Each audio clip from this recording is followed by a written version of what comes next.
This is the second update of story about the young girl who was excluded and uninvited from her parents' wedding.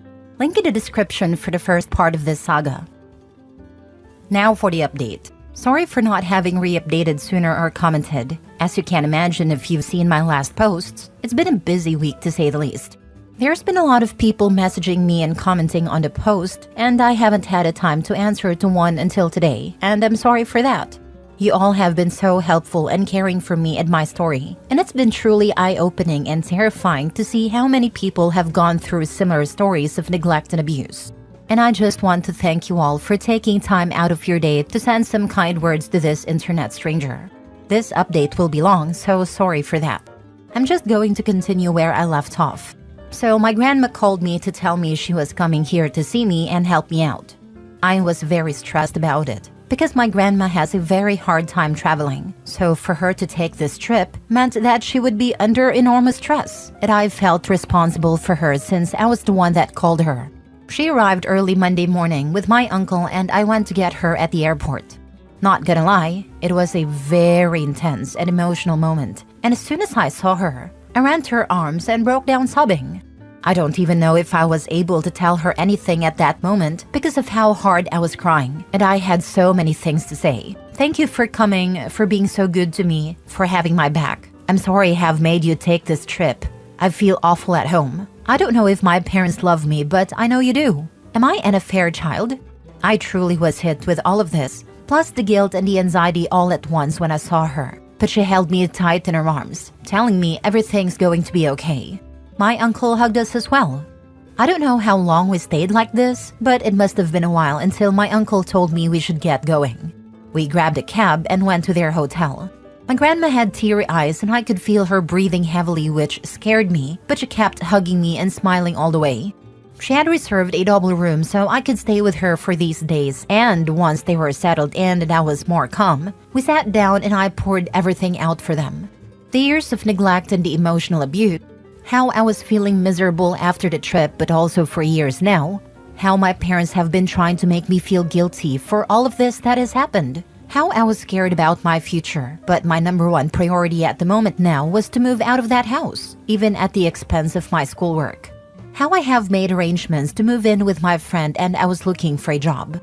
I told them about this post and how some people thought I might be an affair child and that I was beginning to question that as well. It was a lot, and I could tell they were both really affected by what I was saying, but they kept comforting me and making me feel safe to open up to them. After I unloaded all my concerns with them, my grandma reassured me that I had nothing to worry about anymore and that she would be here for me always. First of all, she reassured me that I was not an affair child and that both my parents were thrilled when my mother got pregnant with me, and that she knew the ultimate deal breaker for my mom was cheating, and she believed it was the same for my father. Apparently, the favoritism began showing when I was around 3 to 4 years old, when my parents were constantly complaining about having a young kid in the house. And they were bothered because they could take my older siblings to their stuff but not me, and I was also very shy and a bit of a crybaby, which they had no patience with, and made me very different from my siblings. She told me that she knew that my parents had saved more than enough for my college. They're really well off, so that had never been a concern for me until now, thinking they might pull the funds away from me for my education, but that if they tried to not pay for my schooling, she would take care of it, and that she just wouldn't let me drop out because of money concerns. She also told me she would help me with rent and an allowance to move out. She was very generous, and I thanked her for it all, but I also told her that this experience had been eye-opening, in the sense that I never realized how privileged I had been economically all my life. For all of their faults, my parents have pampered me money-wise all my life. I went to private school. I have a rather large monthly allowance. I've had a card for years now, and they have never objected to any of my expenses. Seeing the stories here, I realized how good I've had it so far, and how being dependent on them all my life made me so exposed to losing everything. I want to be independent now, not just from my parents but from everyone. I feel like I need to learn to stand up on my own.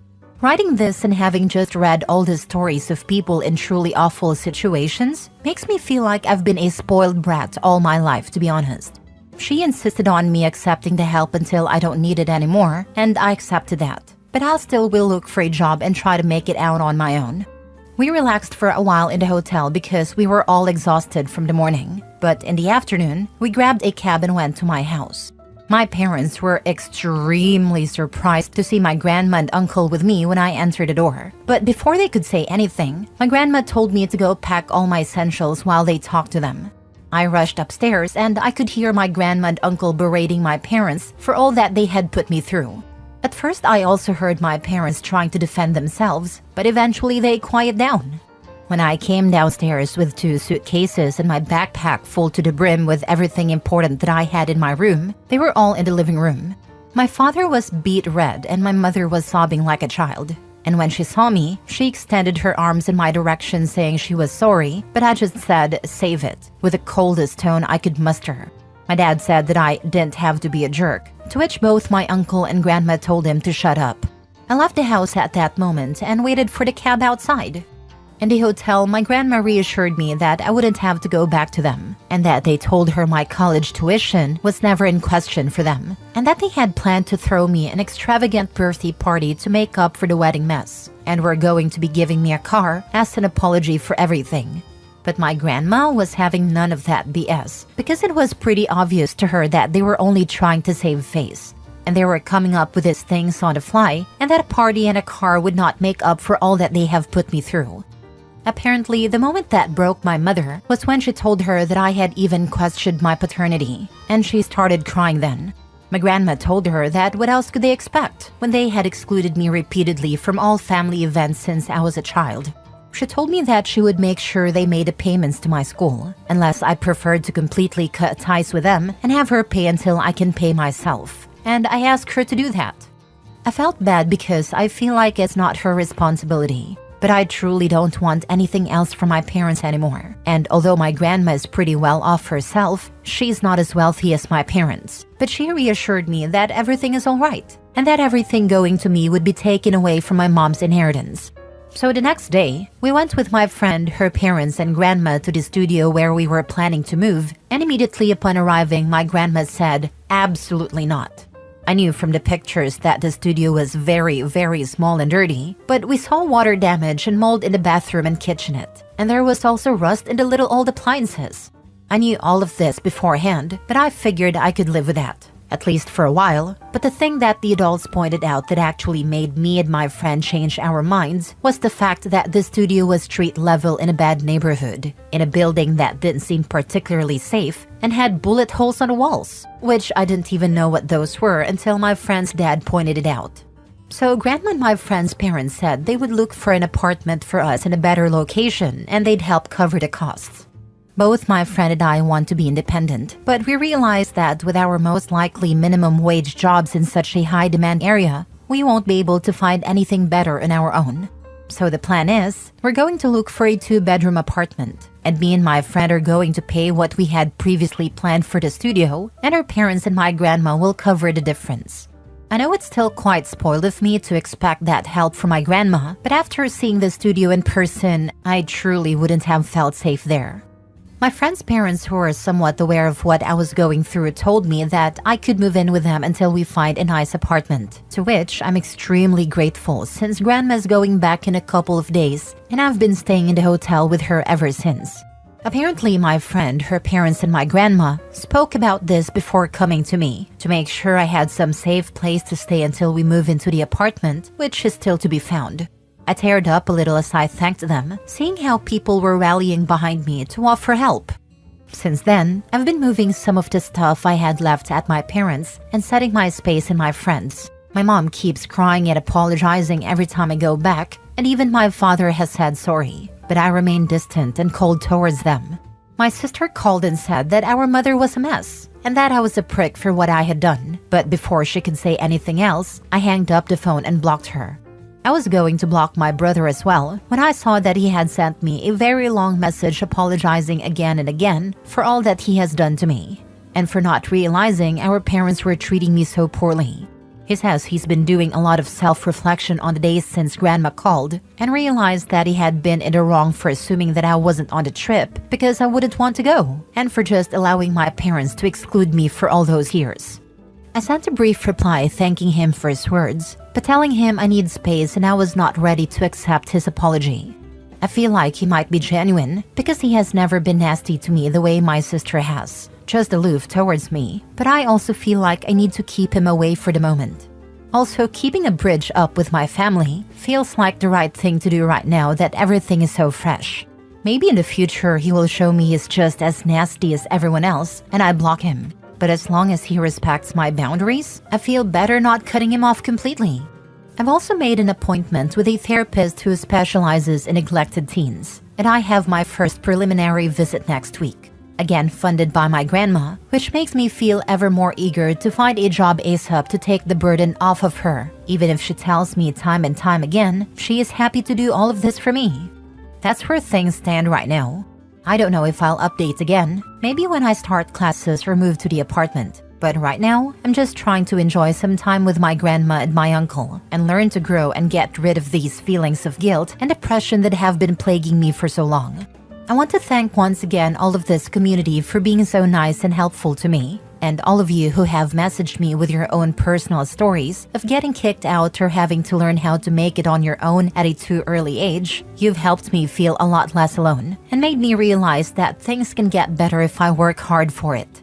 I feel kind of spoiled for having such an amazing support system on my grandma, uncles, and my friend, but you all guys are right. Reaching out has been the absolute best decision I could have taken. And opening up about my feelings to those who love me and to all of you internet friends has absolutely saved me. So thank you. Really, I'm more grateful than words can ever tell. Now for some comments. This tale so far has been one where all I can say is, "Go grandma!" Wish I had her on my side. Mine crucified me. I really hope the next update is one of reconciliation and family coming together, as I am so burnt out with the nastiness of things like this. Wishing you only the best, Opie. I'm curious, when you've gone back to collect things, what exactly have your parents been saying? You mentioned they were apologizing, but is it more along the lines of, "I'm sorry, forgive me," or are they specifically saying, "I'm sorry for XYZ"? I'm just trying to figure out if they're apologizing because they were called out by your grandma, or if they genuinely recognize their own mistreatment. It may not matter right now, but understanding this could be important if there is any hope of salvaging the relationship in the future. My mother has been crying every time I've gone there, and just saying I'm sorry over and over again. But I haven't had a conversation with her, so she hasn't mentioned specifics. But I also haven't given her a chance. My father has been mostly silent, staring at me whenever I come and go, but when he apologized, it was more along the lines of, "I'm sorry for everything," than bringing any wrongdoing for his part in anything. I don't know if they are shocked right now by everything that's happening and haven't had time to process. I myself feel overwhelmed. Or if they don't think they've done anything wrong and are just acting for grandma. I don't know myself, so I can't really answer. Last story. Am I the a-hole for kicking my parents out and saying this is why I was so messed up as a kid? I had my parents in their 60s over for dinner this weekend, and after, my daughter 10 asked if she could play us a song she had been practicing on her keyboard. She gets lessons. It was perfect. A few missed notes, a couple pauses, but she did really well. She looked up at the end, massive smile, and I started clapping. And my parents started freaking laughing. Not just a little chuckle, a massive freaking belly laugh. Them both. My mom asked if it was her first time playing it, and my dad said it had to have been. It all could have played that better. It was like my daughter was shrinking on the spot, and she looked down and said, "No, I've had 2 lessons, but doing it with 2 hands is hard." And they just laughed even freaking harder. I just stood up, took their cups, and said leave. Now, my mom tried to say about how they hadn't finished their drinks, they wanted to hear another song, etc. And I just said, "Get your stuff and get the heck out of my house right now." My dad started doing this huffing thing he does when someone dares to speak up to him. And my mom said that there was no need to be like this, that I can't protect her all the time, and she's preparing my daughter for the real world. I said, it's not teaching the real world, they're just nasty little bullies picking on children. And crap like this was why I was so messed up as a kid. Now leave. They got their stuff and left. I sat with my daughter and explained how proud of her I was and how well she was doing. To ignore them, they were just being cruel because they don't know any other way to be, and asked if she could please play it again, which she did. On the Sunday, I messaged and said that until they can behave like decent human beings, that we're taking a break away from them. My dad replied that it was my choice, but he didn't realize he raised me to be so precious. Now, my lovely brown-nosing golden child of his sister is getting involved.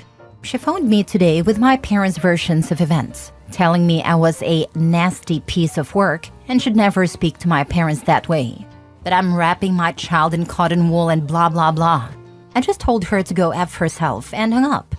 I'm not asking if I am in the wrong for standing up for my daughter. I'll always do that.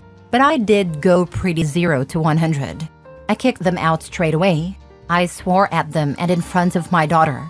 I did raise my voice at the end when I said leave. I was and still am angry. I don't think I'd even accept an apology from them at this point. This behavior isn't new, it's decades old. But this is the first time it affected my daughter. Did I go too far? React too much? Should I have tried to be calmer? Talk it out? I don't know. Am I the a-hole? Edit. Lots of people think I'm a mom. Nope, single dad. Not a-hole. Your daughter is never going to forget you standing up for her. Not a-hole. Absolutely correct. She'll see you as an ally in life now. She'll also realize that it's okay to not accept people being awful to you. 2 very enthusiastic thumbs up for your parenting. Yes, OP is not the a-hole. You stood up for your daughter and protected her from cruel, unnecessary comments. Your reaction was wrong, but it's understandable given your parents' long history of hurtful behavior. You're breaking the cycle and prioritizing your daughter's well-being. There's no need to tolerate that kind of treatment, especially when it impacts your child. Not the a-hole. You are correct. They are just nasty little bullies picking on children. What normal human would belittle a child's attempt to perform for them? I know 3 people who never need to darken your door again. It was how they always were. Anything I did while growing up was picked at or laughed at. I couldn't let my daughter feel how I did. The world is only as cruel as the people you're with. You're making the cruelty they're supposedly preparing her for. I'm really happy for you that you recognized what was happening and stood up for your daughter.